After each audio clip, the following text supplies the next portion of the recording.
Yeah.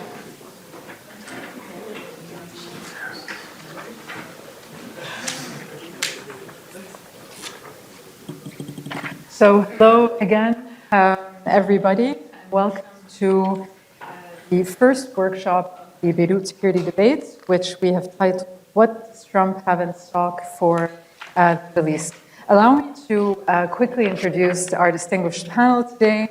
On my left, we have Ambassador Hesham Youssef. Ambassador Youssef is a senior advisor at the European Institute of Peace. He has worked extensively on conflict resolution in the Middle East, particularly in the Arab-Israeli conflict, reconciliation in Iraq, and the situation in Sudan. He is a retired Egyptian diplomat. He was a senior official in the Arab League for 13 years and served for 5 years as Assistant Secretary General of the Organization of Islamic Cooperation, where he focused on social and cultural affairs, as well as fragility and the humanitarian situation in the Islamic world. And of course, for a bit over a year now, Ambassador Youssef is part of the IFI family as well. He is an associate fellow and a senior advisor to our regional and international affairs cluster. Allow me to introduce as well Natasha Hall. Natasha is a senior fellow with the Middle East program at the Center of Strategic and International Studies, focusing on governance, security, and environmental issues. She has 20 years of experience in humanitarian crisis and conflict zones, working with the Sheikh Group, GIZ, and the U.S. government. Her research has shaped congressional hearings and donor responses, and she is a frequent media commentator. Now, I do not think that I should introduce our director, Youssef Bahout, but I will in detail this time. Youssef is not only the director of the Institute, but he is an associate professor in the Department of Political Studies and Public Administration at the UB. He has held positions as a scholar at the Carnegie Endowment, a professor at Sciences Po in Paris, and a consultant to the French Ministry of Foreign Affairs. Youssef has worked with various Lebanese ministries and public bodies and served as senior advisor to the Secretary General of the Académie Diplomatique Internationale. He has published 2 books, numerous articles, and is a frequent media commentator on local, regional, and international outlets. So welcome again. It is a pleasure to be with you here this afternoon. And we will, so I will really start with a round of 2 questions, and the same for each speaker, and then we'll deep dive with each speaker in this area, or area of expertise, to go into a specific specific area. So it has barely been 100 days since U.S. President Donald Trump took office, and his Middle East policy seems to be a bit of a continuation of where he left off in 2021. So a lot of the continued maximum pressure on Iran, although in less than 24 hours ago, he started talking about his interest in direct negotiations with the Islamic Republic. Continued strengthening of ties and unwavering support to Israel. A lack of interest in the Israeli peace process. A decrease of U.S. soft power, which we've seen much more this time around than with the first term. Push for Arab normalization with Israel and an increased economic cooperation with the GCC. So it's a lot of what we expected. There's an idea that he is against wars, and that may be the case, although we may have a very big trade war coming around the corner. It's a lot of deals and less of diplomacy, very transactional style. So keeping this in mind, I want to start with my first question to all, Ambassador Youssef. Is this going to be what we're going to experience in the next 4 years? So is it going to be transactional dealings, issues on a case-by-case, or does the U.S. have a coherent strategy for the Middle East? Well, let me start by thanking you and thanking Joseph and the Institute for inviting me. I haven't been to Lebanon for over 10 years, and this is extremely unusual because I used to come to Lebanon 2 or 3 times a month when there were problems in Lebanon during 2006 to 2008. So it's a pleasure to be back. And it's a pleasure also to be part of the Institute as a fellow and an advisor. Well, coming to your remarks and your question, there is some form of continuity in relation to Trump 1.0 versus Trump 2.0, but there are also a number of changes in relation to the approach.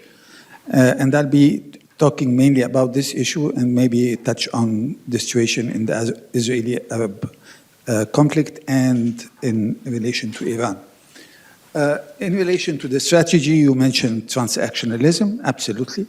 This is his mark, and this applied to his first term and will probably apply in his second term. And this is what he has been saying for the last 100 days or so, talking about the ability to make deals, whether it's in relation to Ukraine, in relation to ending the war on Gaza, in relation to Iran, and so on. So he has been talking about deals, and more recently as well, in relation to the custom duties that probably angered the vast majority of the world. So the whole point, as far as he's concerned, is that he is instinctive, he is disruptive, and he is transactional. This is his attitude. And he's no longer loyal to traditional coalitions. This has been the case in the first term, and in the second term, it is much more magnified. This applied to NATO, it applied to the Europeans, it applied to Canada, Mexico, and so on. So this is his attitude. I think the major change that took place in his second term is his attempt to control and acquire additional territory. Talking about Canada as the 51st state, talking about Greenland, even controlling Gaza, and so on. And he's doing that also in a sense that he mentions with a number of contradictions, in a sense that he's talking about he's the one who wants to achieve peace.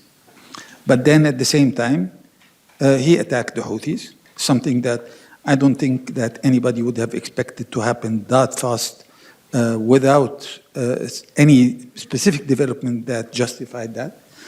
He's talking also, he mentioned that he is willing to use military force against Iran in a threat that also is unprecedented.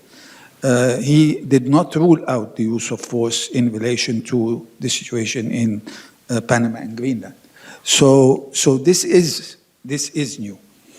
And I think at the same time, he also talked about something that is extremely unusual. He said that he doesn't exclude the possibility of talking to China and Russia to reduce defense budgets by 50%.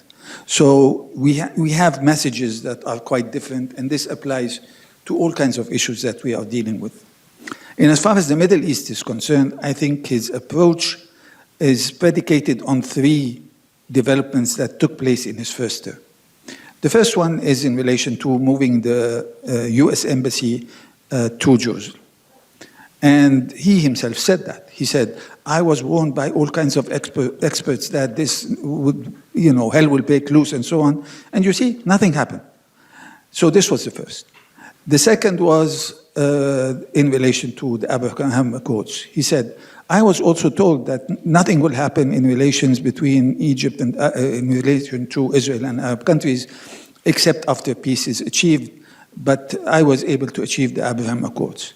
So the conclusion that he reached is experts do not understand anything, and I know what needs to be done. The third approach is in relation to overinvestment in the Middle East. And this is something that he agreed with, this was the case also of the Biden administration, that also thought that the US has been too involved in the Middle East, and perhaps it should not be as invested in the Middle East as it has. But what we see now is that there are 40,000 troops, American troops, in the region, and it is likely to expand. So there are all kinds of issues. When we come to the Israeli-Palestinian conflict, it is clear that his support to Israel is unwavering. As a matter of fact, he even took positions that are maximalist positions that went even beyond the far right in Israel. At one point in time, he said by 12 noon on Saturday, all hostages have to be released, and this was not consistent with the ceasefire agreement that he took credit for. And he put the Israeli government in a very awkward position, that they didn't ask for something that reached that extent, and so on. So this, I think, will continue. In relation to Gaza, he mentioned the Riviera idea. I think he took a step back in relation to this particular idea, but he did not take a step back in as far as depopulating Gaza is concerned. And he did not mention the West Bank at all, as if it doesn't exist. In his first term, he had what he considered a peace proposal. That was, of course, presented by Israel mainly, an Israeli approach. But he was talking about how to end the conflict. This is no longer the case. He speaks about Gaza and Gaza only. The West Bank is not there. The prospects of resolving the conflict is not there as well. So, and this is a huge change. And when he was asked about annexation, he said that I will come up with a position in 4 weeks. This was early February. He didn't come with one, which is, I think, a reflection also of the recognition of the complexity of the situation that maybe he did not appreciate as much in his first term. And we will see what will happen. Finally, in relation to Iran, also a number of mixed messages as far as Iran is concerned. Maximum pressure, as you mentioned, yes. But also when he signed the executive order, he said that he's signing it and he didn't want to do that. And he, at the same time, did an unprecedented step by sending a letter to the supreme leader.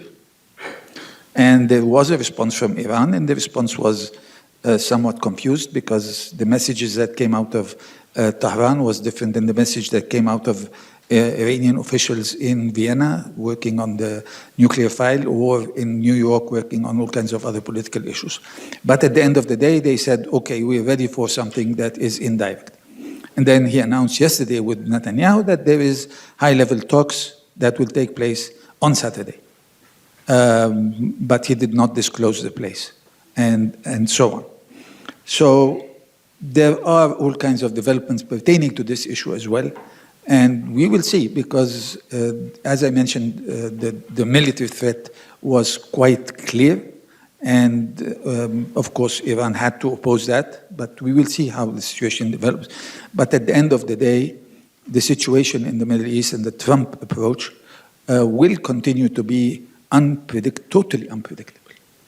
And we will have to continue to follow up and see how this situation evolves. Thank you. Joseph, would you like to? Yes, thank you, Marina. Actually, I will probably very much follow what Ambassador Youssef has said, but I will also add certain nuances on two levels at least. First of all, what we have to bear in mind when we look at Trump in the Middle East is that he takes over after a lot of things have already happened. I mean, when he arrives, the Middle East is already transformed. Now, he could take credit for certain things, the ceasefire, etc., but the trigger and the magnitude of the changes that we are witnessing in the region have started before him. We could say it's a Biden legacy. It's a Biden unwilling legacy, of course, but it's a Biden legacy. So the question is, what will he do with what he is inheriting, quote unquote? And this is where I think Ambassador Youssef is right. The volatility, the unpredictability, etc., will play. But he has now a new landscape, a new material with which he can do a lot of things, of course. And this is a starking difference with Trump 1.0.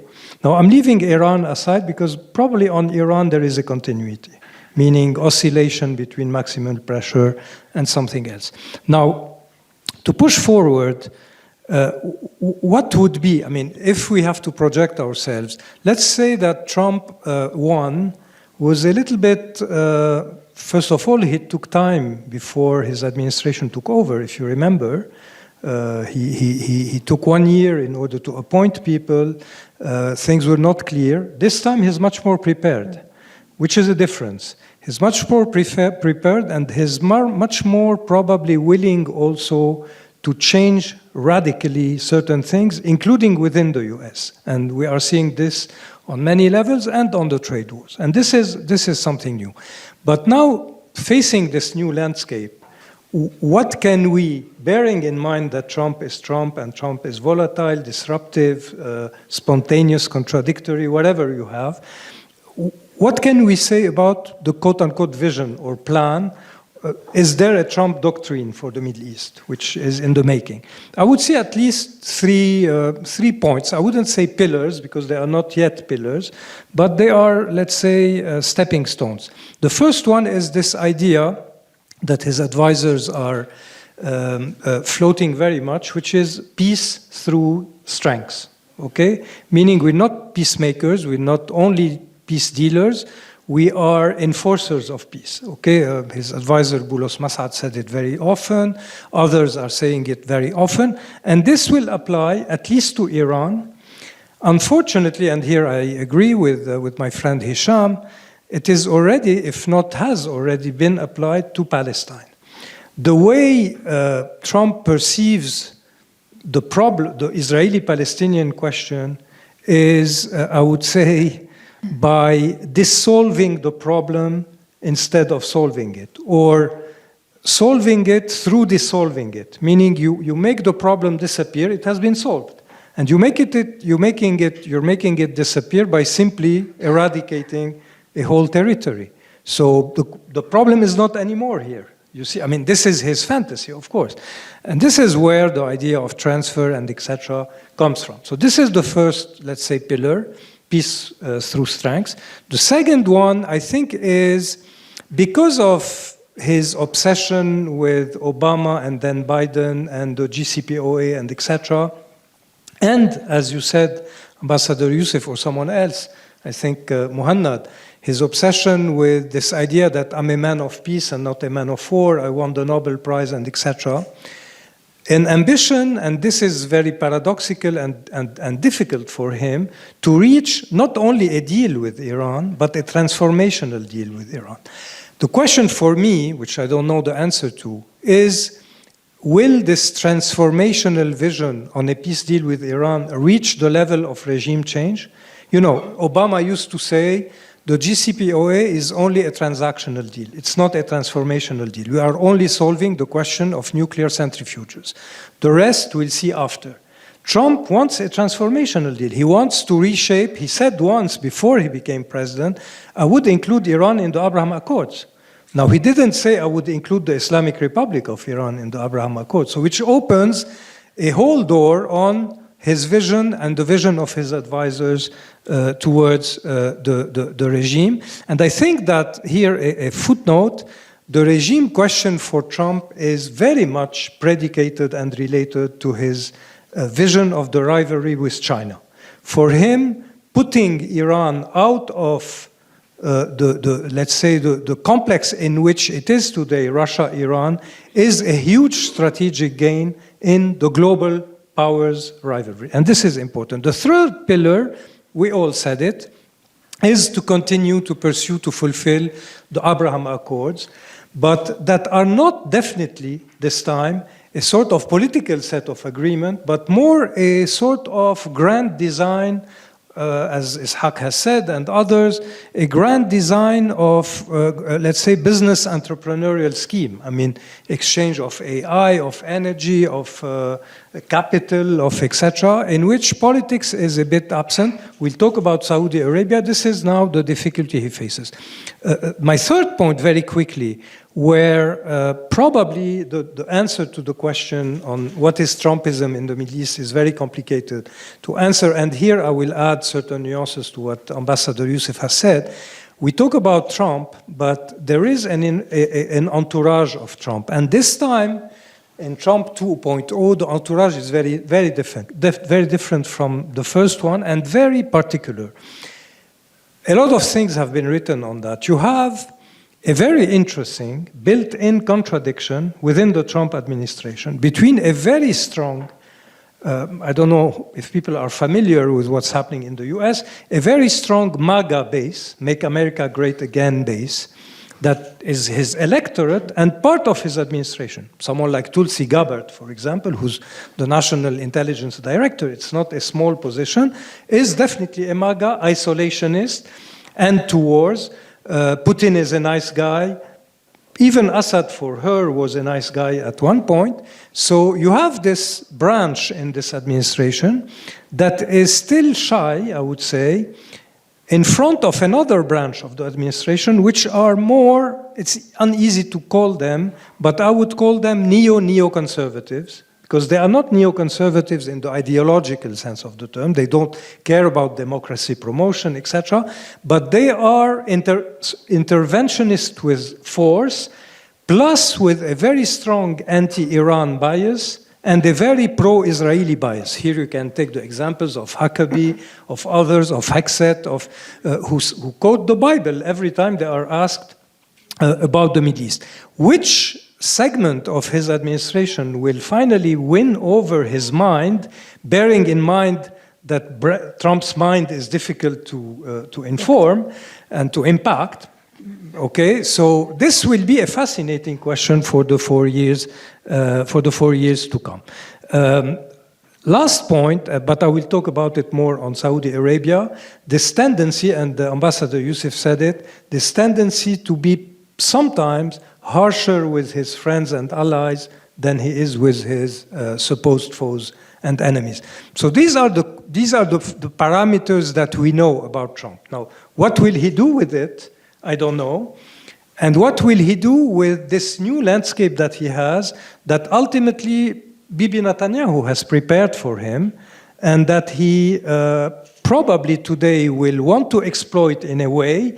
But here again, at some point, and the first panel said it, the risk of a clash with Netanyahu could come on issues like, for example, if he has to put the Saudis on board, he will have to extract certain concessions from Netanyahu. On Iran, you mentioned the last news this morning of direct negotiations 24 hours after he received Netanyahu in the White House, which was today in the Hebrew, in the Israeli press, a sort of huge disappointment for Trump, for Netanyahu and the Israelis to understand that he ultimately prefers a sort of deal making with Iran so far. We'll see if that happens. So these are my few observations on that. Thank you, Youssef.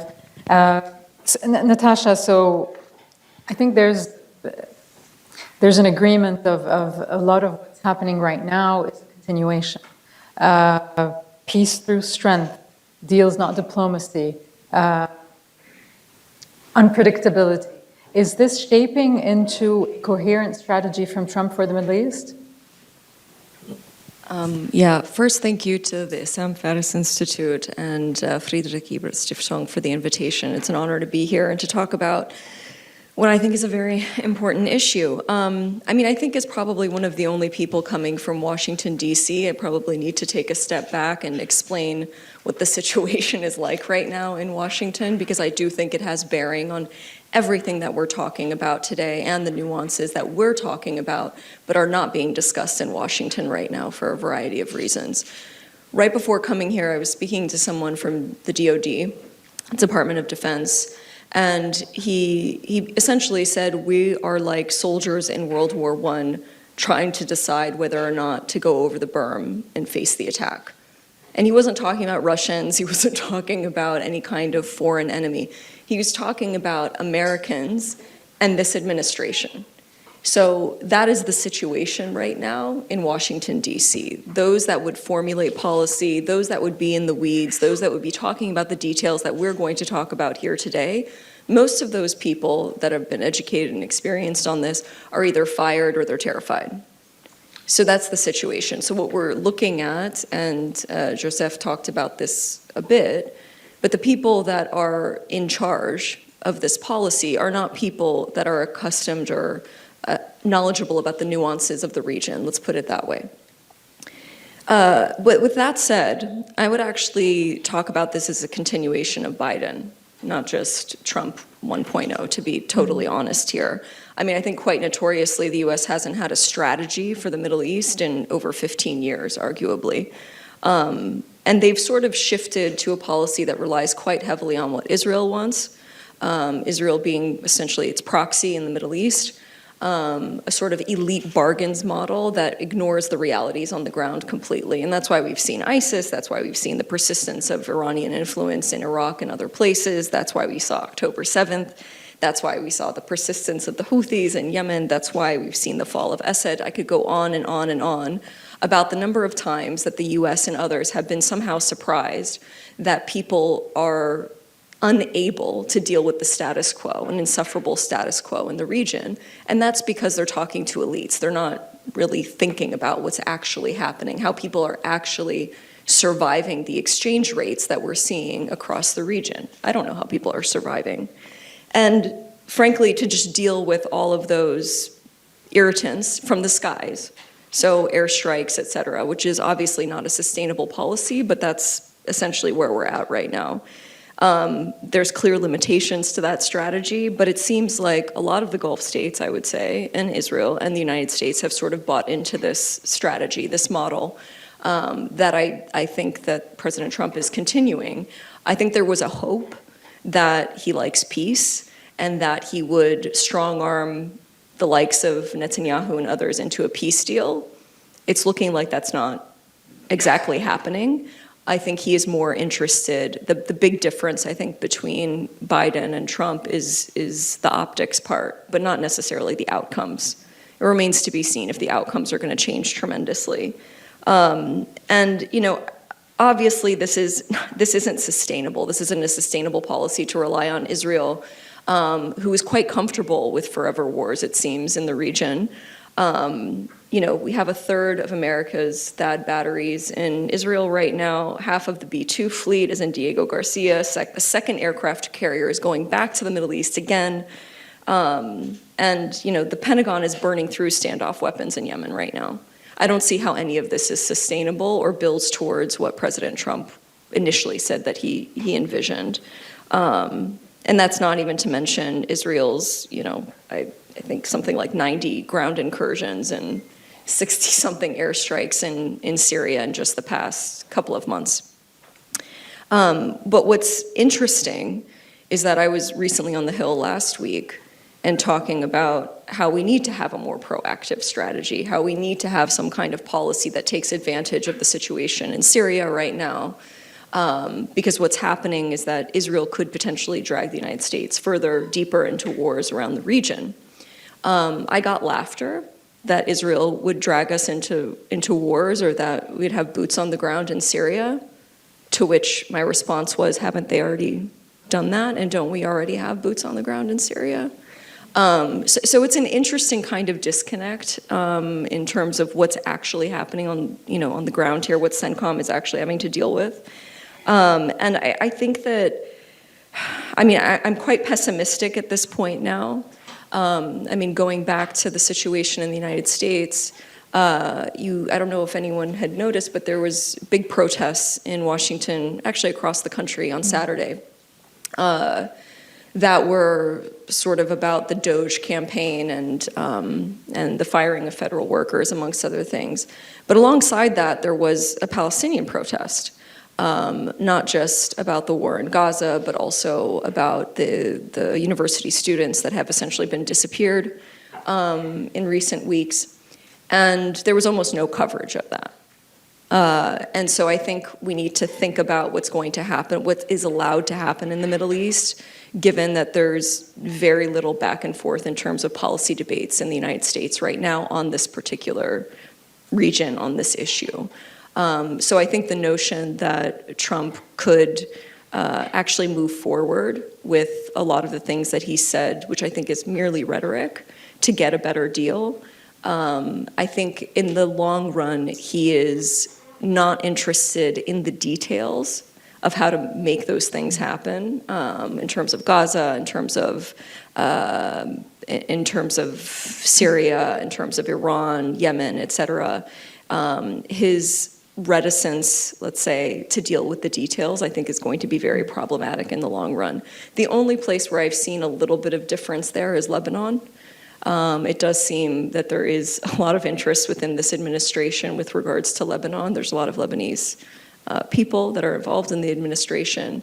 But that said, again, there's sort of an issue with the realities on the ground. I mean, essentially what the United States is telling Lebanon is in 2 months, you can enact bank reforms and you need to demilitarize, all militias in Lebanon, which, or else, Israel can have carte blanche again, north and south of the Litani River. So, I mean, that's not possible. So the question is, if they start setting red lines that are not possible to get to, then what will the situation be for the region over the long term? And I'm quite pessimistic about that, unfortunately. And I don't really see a strategy in place for the sustainable peace that they're looking for. Because I think at the end of the day, it's based on this belief that I think is not just the Trump administration, but more widely believed, which is sort of the dehumanization of people in the Middle East, which is that you could bear the kinds of suffering that we've seen in Syria and Gaza and Lebanon and other places, and that there wouldn't be some kind of retaliation, that there wouldn't be some kind of blowback. But it turns out, and this is based on highly classified intelligence, so please don't share it, humans in the Middle East are human after all. Apparently, they will fight back when under unbearable suffering. So I think that there needs to be some kind of realization of that to have some kind of real strategy. Thank you, Natasha. Of course, extremely disheartening, but not very surprising that after so many decades of U.S. involvement in the Middle East is still somewhere that is not understood at all. And of course, your perspective from DC and this really lack of any really deep understanding makes it even more disheartening and pessimistic. Let me move to the second round of questions. Now, coming back to the region a little bit and talking about normalization. So prior to the war on Gaza, Saudi normalization with Israel appeared to be solely a matter of time. And although regional sentiments have changed a little bit since then, Palestine being brought back to the center of regional politics, Saudi normalization seems to remain a key Trump objective. And for what we know as well, it is something that Saudi Arabia wants itself. My question to the panel is, how do you believe this potential normalization will affect Saudi's role in the region, especially with issues like Iran? Because we have seen that although they are on the same page, the United States and Saudi Arabia on many issues, for example, the issue of Iran, while we have seen a lot of Trump being, maximum pressure and really wanting to go that course, Saudi Arabia has been seen on a more softer course, rapprochement with Iran, with the Islamic Republic. So how do you see normalization affecting the role of Saudi Arabia in the region, and as it also widens its role as a regional power? Well, it is not clear how adamant the Trump administration would be on normalization this time around as compared to last time, because of the change of the situation. Yes, you are right. They were very close. As a matter of fact, the package was ready. And towards the end of the Biden administration, they went to Israel and told them, this is the package. Would you be able to accept it in relation to the Israeli-Palestinian dimension? Because the US-Saudi dimension was agreed. And Netanyahu's response was, this will break the coalition, I can't. So as far as I am concerned, the Saudis would go to the United States and say, we reached the package, and it has to include a dimension for the Israeli-Palestinian conflict, and the Biden administration was unable to deliver Israel. But you, as President Trump, can. Will you be able to do so? So this would be a challenge to President Trump. But of course we know that Trump also is not willing to put pressure to bear on Israel to the extent that breaks the coalition. So he will be in a dilemma. Now, in relation to the impact on Saudi's role, MBS is looking at his role as a king for many years to come. So he's not looking about today and tomorrow and next year. No, he's looking very long term. And as far as he's concerned, he wants to be a leader, not only of the Arab world and the Islamic world, but part of the main leaders globally. And I think he was convinced that he can't do that without being influential in the Israeli-Palestinian conflict. You can't skip the Israeli-Palestinian conflict and achieve this objective. Therefore, he needs to do something significant. And it can't be similar to what the Emiratis did and said, well, we saved the two-state solution by preventing annexation as a result of the agreement. Well, this is how they framed it. People are not that convinced, but this was the framing. Saudi Arabia cannot do the same. Saudi Arabia needs to get to say to the Arab world, to the Palestinian people, to the rest of the world, we were able to make a clear achievement. If they don't, then it will have an impact on the role of Saudi Arabia. Now, President Trump intends to visit Saudi Arabia as the first country to visit, just like he did last time. And he will have to have a plan. He will have to have a position, if not a plan, in relation to a number of issues that are crucial to Saudi Arabia and to the region and to the US. One of them is the Israeli-Palestinian conflict. Okay, you want to have normalization. This is what is required in order for this to be achieved. Can you deliver? And then the ball will be in his court. And then there would be a discussion also on Iran. Yes, we have our differences with Iran, but we don't want a war in the region with Iran, because this would sow havoc in the region and would have a huge impact on the whole world. You know, imagine an attack on Iran and what will happen to the prices of oil. It will skyrocket, and so on. And then he will have to answer also in relation to what will happen with the war on the Houthis, because the Saudis reached an understanding with the Houthis, and the Biden administration asked them to wait until the war ends in Gaza. And then now they have been added to the list of terrorist organizations. So now the question from the Saudis to the US, okay, how are we going to deal with Yemen? Because I don't think that bombing from the sky will resolve the situation in Yemen and will address the challenge there. So these are the kind of challenges that the Trump administration would face in going to Saudi Arabia, but also they added a number of other issues, because Ukraine will be there as well.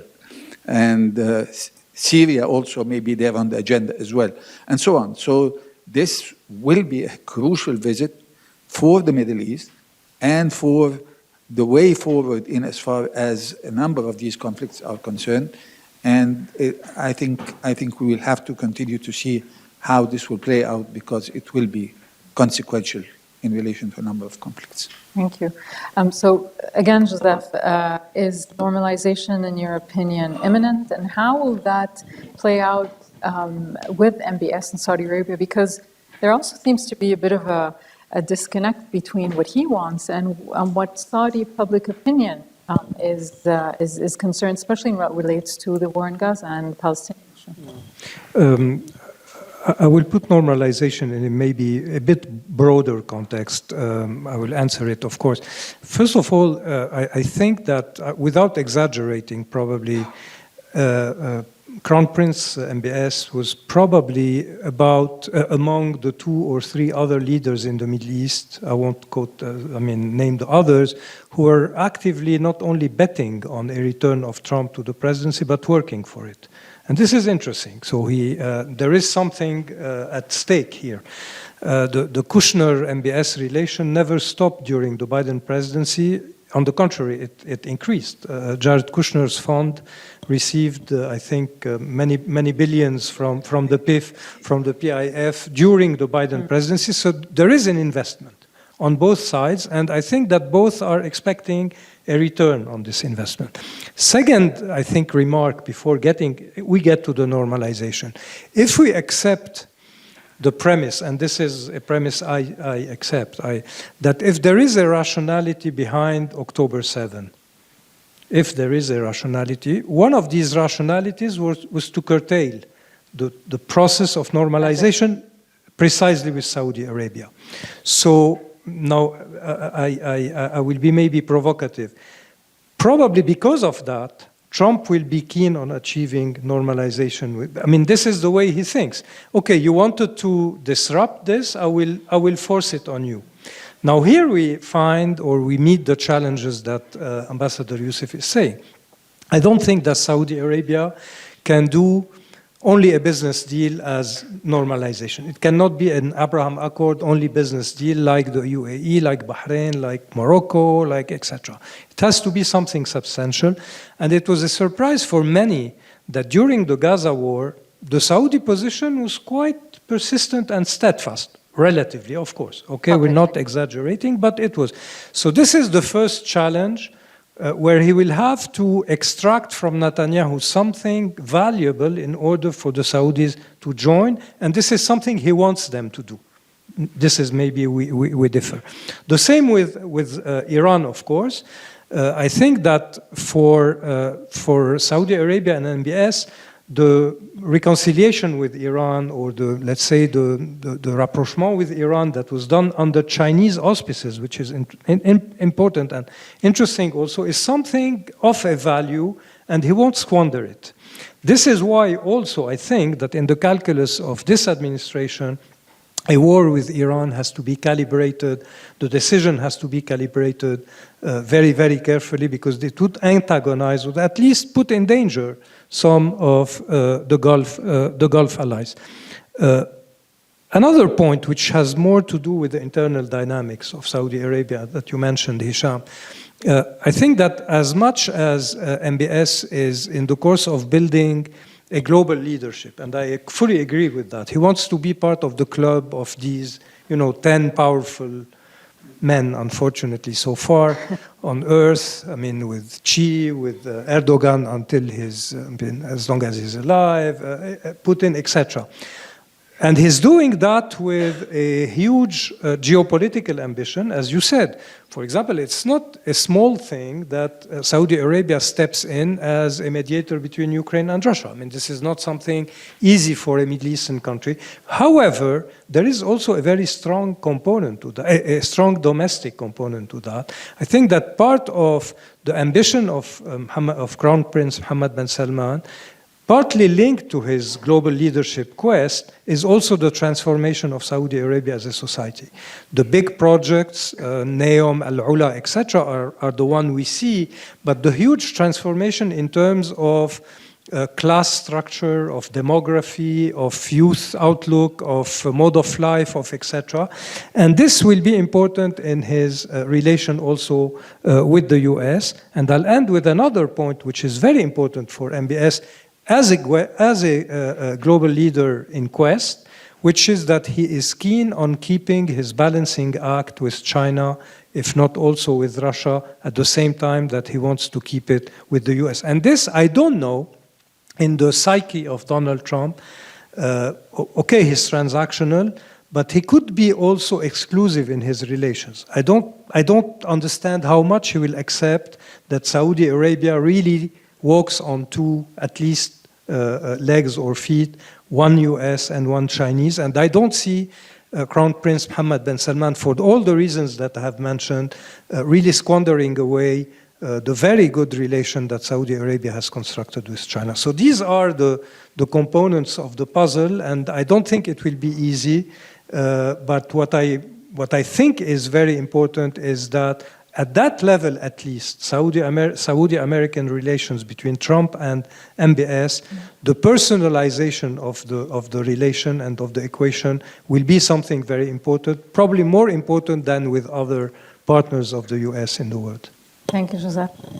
So, Natasha, again, same question, but I'd also be interested in hearing your thoughts on the perceptions in DC on this very personal relationship that we've seen between Saudi Arabia or between Trump and family with MBS. There's an underlying personal, but also, of course, the initial question is the broader one about Saudi's role, imminence of normalization. Yeah, thank you for the question. I mean, listen, businessmen like people with money, so I don't think it's that much more complicated than that. I think the Trump Inc. And cronies, et cetera, have a lot to gain from oil-rich Gulf countries. I think it's quite as simple as that, in or out of office, and we've seen that. And that actually goes, I hate to say it, but for those that have served democratic administrations too. So, I mean, I think Saudi Arabia has a lot of leverage there, right? And in addition to that, I think Trump likes a good strongman, as we saw from his recent comments about President Erdogan, that I'm sure made Netanyahu very uncomfortable in the press conference yesterday. But I think it shows that he has a certain deal of respect for those that wield their power, right? But I mean, just to build off of the points from my co-panelists, which I agree with all of them, just with the caveat that I think, before October 7th, Saudi Arabia would have accepted very little for normalization. Not very little in terms of what the United States would give them, but very little in terms of what Israel would give them for Palestine. It's quite well known. I don't think it's a contentious issue that MBS does not really care about the Palestinian issue at all, and he's actually it's been leaked as that he said as much, right?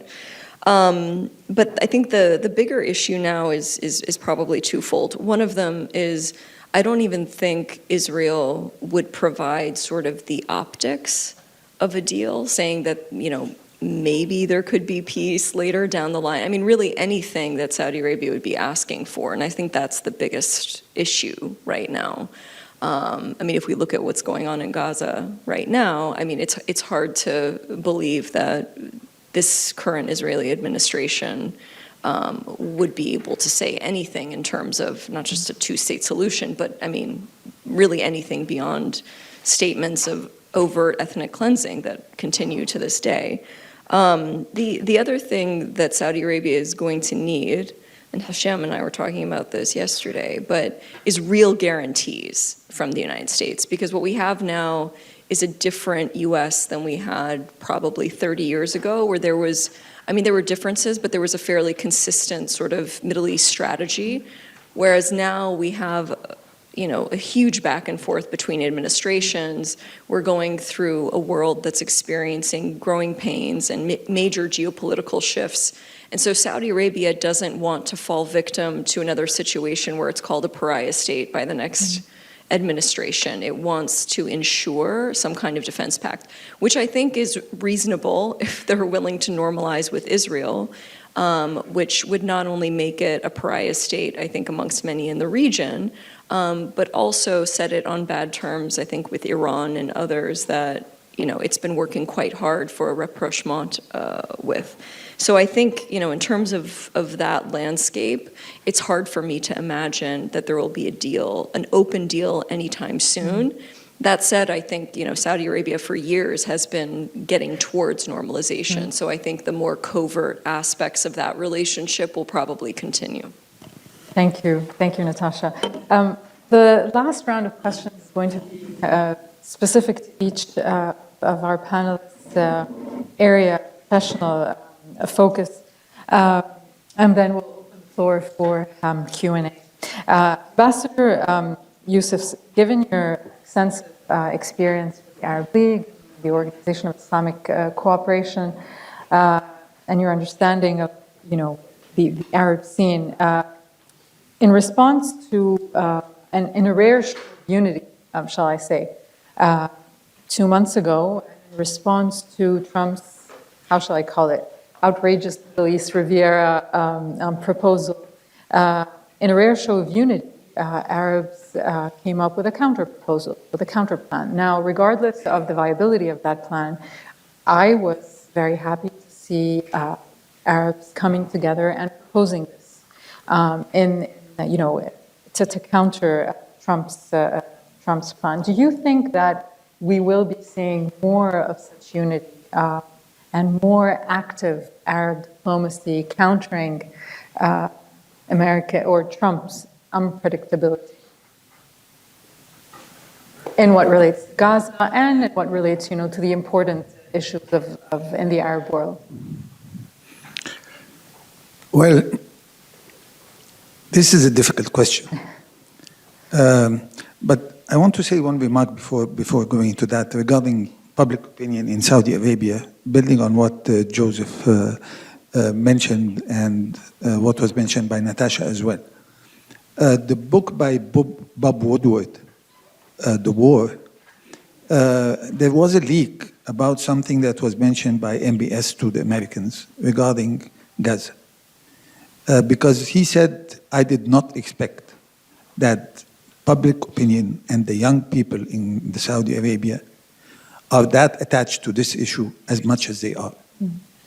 So there is another internal issue that I think was not taken into consideration as much. That people assume that the young people in Saudi Arabia don't care about the Palestinian question anymore. But this reveals that, no, it is not that to that extent. Now, coming to your question, I think there was a challenge coming up from the US. Okay, you don't like the Gaza Riviera, come up with your idea. Which is not that difficult to come up with different alternatives.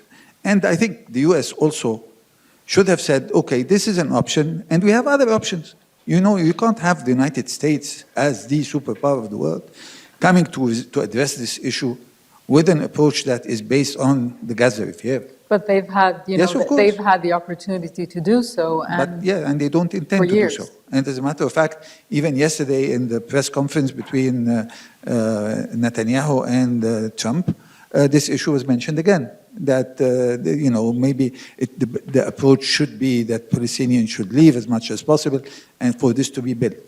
Now, as far as the rest of the world is concerned, there isn't a single country in the world that said we support that. And Egypt coordinated with a number of countries and coordinated with the World Bank and UNDP and said, okay, based on your experience in reconstruction in different conflicts around the world, what can we do? And based on what we have done in Gaza, Gaza has been rebuilt at least in the last 15 years, 3 or 4 times. So we will do that again. And there are ways to do that without displacing, the whole people. So, and this is a plan. If there is something that you don't like in this plan, please, by all means, let's discuss it, and let's discuss it with the Palestinians because they were not fully involved in the plan. So there are ideas. If you don't like it, just like we didn't like the idea of displacing the whole people of Gaza, tell us what you don't like about this plan. And as a matter of fact, at the outset, the US said, no, this is not practical. But then later on, Witkoff came back and said, No, there are elements in this plan that are worthy of discussion. So do you think unity is something that we can expect more? I mean, the issue of the plan was just an example, but do you think that we will see more of this Arabs coming together? The short answer Trump? is no. Okay. Just like Europe is divided, the Arab world is divided. There are some things where they can unite. But the question also is not about unity. Unity is a prerequisite, but it's not enough. It is a necessary but insufficient condition. The sufficient condition is for them to work towards achieving this objective. Are they ready to do so? I don't see signals indicating that this is the direction in which the region is going, sadly. Thank you, Ambassador. Joseph, in a book that I know that you teach in your class here at AUB, written by your friend Stephen Cook, The End of Ambition, America's Past, Present, and Future in the Middle East, Cook argues that America has been consistently underestimating the complexities of the region. So that its grander ambitions of democratization and regional stability have really failed for the past decades.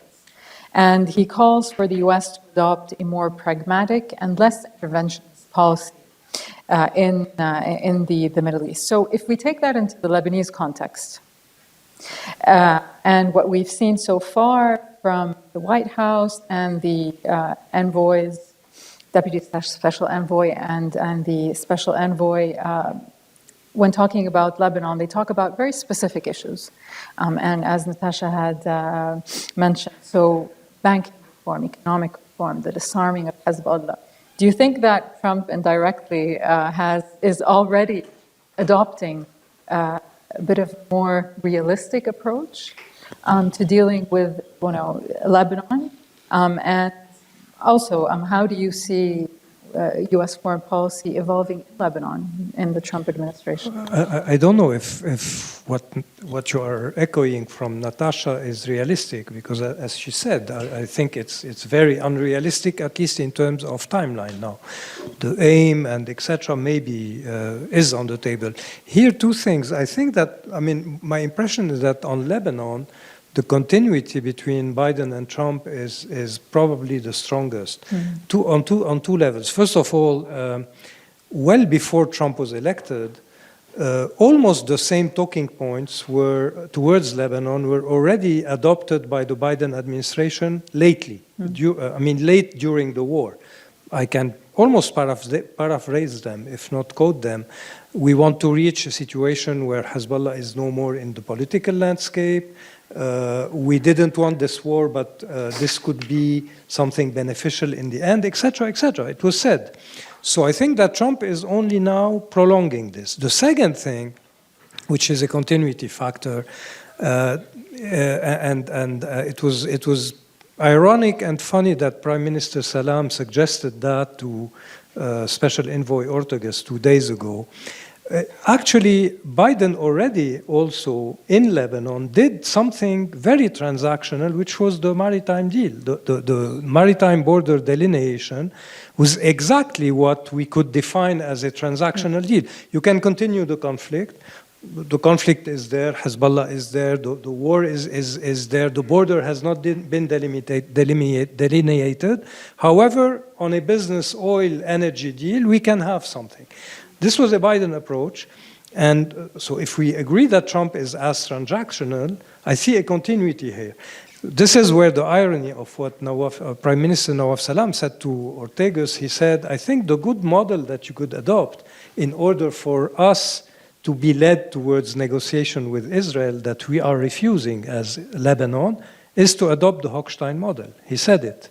He said the shuttle diplomacy of Hochstein. And apparently, what I've read is that she was quite impressed with the idea. So we have a continuity here. Now, to come back to what is asked from Lebanon, here again, as I was saying, actually Trump is only over-exploiting and continuing on something that has already happened.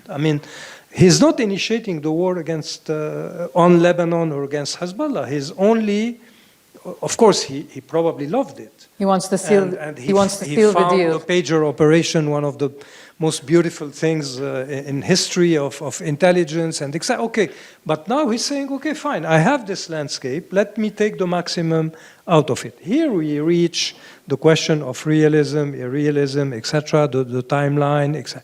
What's interesting, and for me was a novelty at least the last week with the visit of the special envoy, is that apparently this U.S. administration is more keen also, besides the Hezbollah disarmament thing, on the financial reform and on the structure. This is something I wouldn't have guessed intuitively.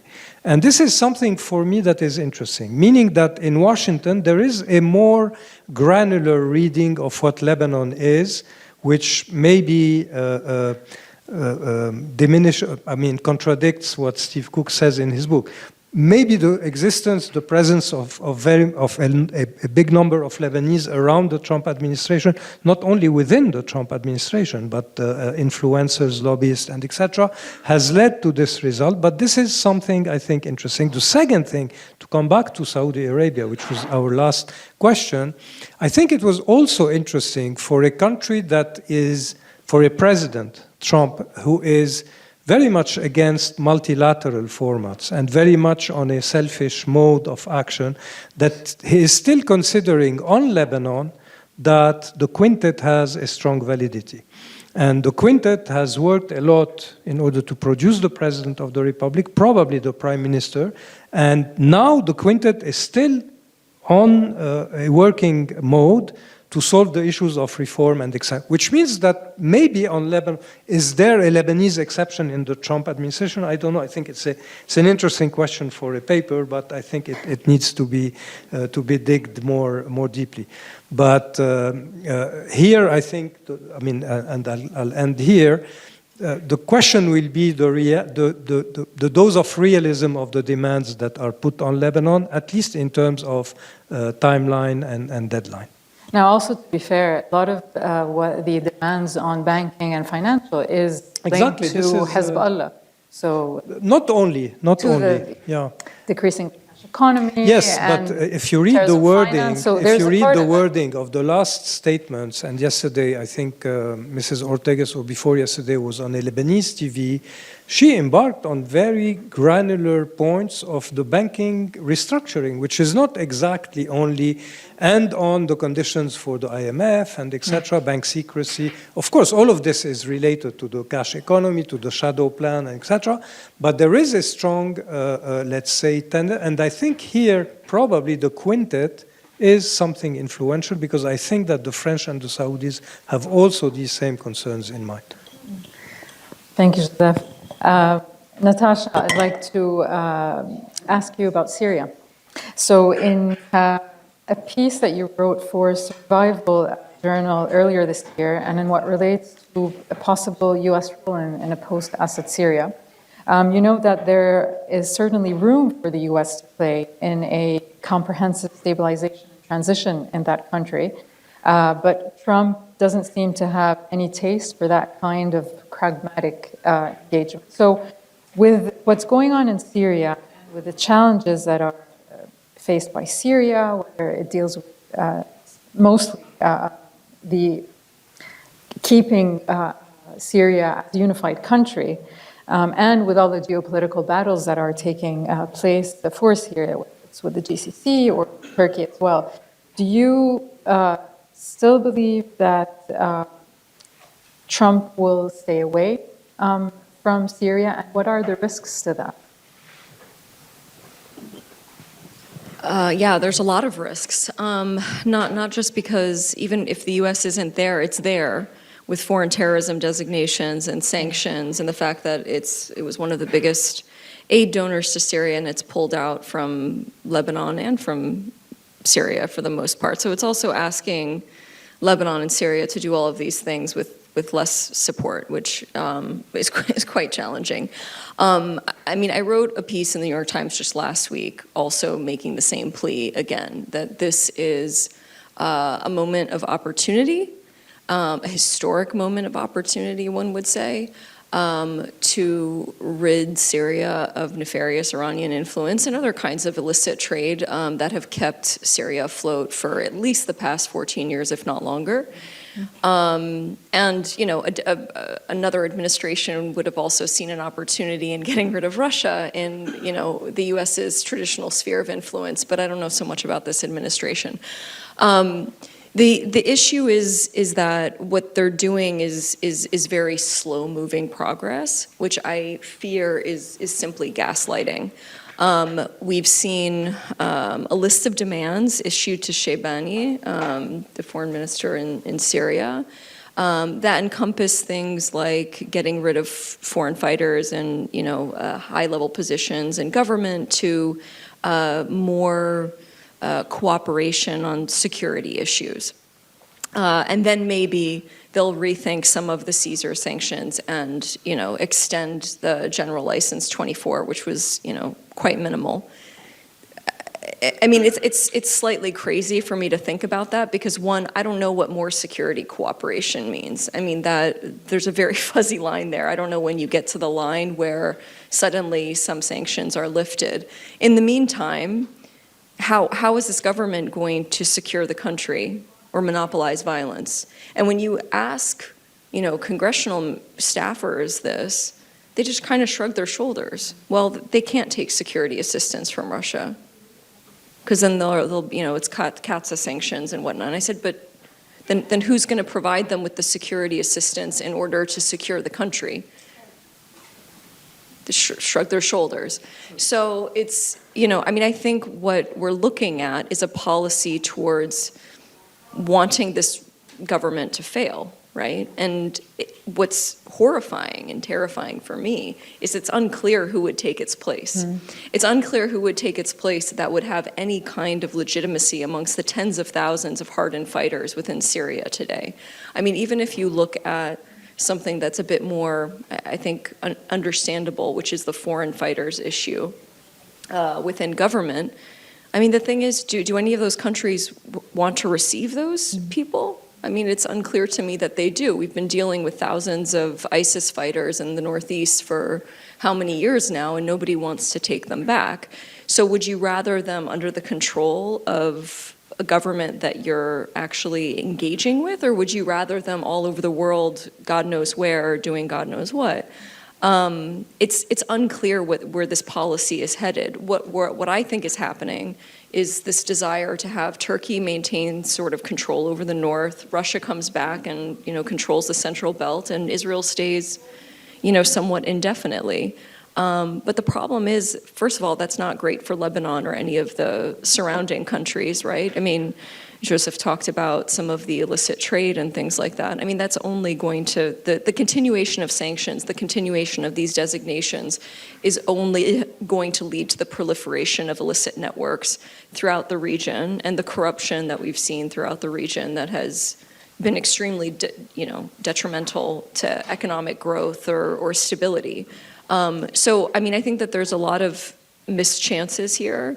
But when I speak to people in Washington, there is seemingly little to no urgency to take advantage of this, which is somewhat mind-blowing. I mean, if you just put aside humanitarian issues or economic development issues, which, you know, I'm not sure how many people care about it anyways, just the strategic opportunity there is incredible. And I think what's even more, I think, astounding than the U.S. position on this, which hopefully will shift somewhat, I just don't know if it'll be in time, is the Israeli policy, which is a kind of divide and conquer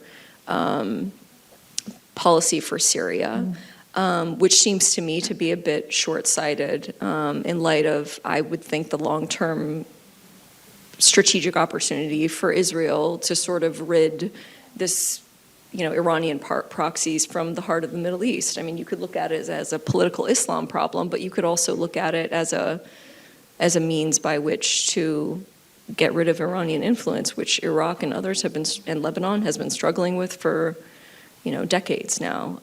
So but unfortunately, I don't see a great deal of movement, and I'm worried things will get out of hand in Syria before there's any real movement in terms of U.S. policy. I think there's a lot of hopes. There was sort of some reporting that, Trump might meet with the Shara in Riyadh, but I don't see any of that actually transpiring. That said, I think Morgan Ortegas and others are, I think, interested. They have a more open mind when it comes to these issues, but I think Congress will be a sticking point, which is interesting given, I think, there was a lot of bipartisan support for whatever the Syria policy was beforehand. But now that we finally have this moment, I just don't see it being taken advantage of, unfortunately.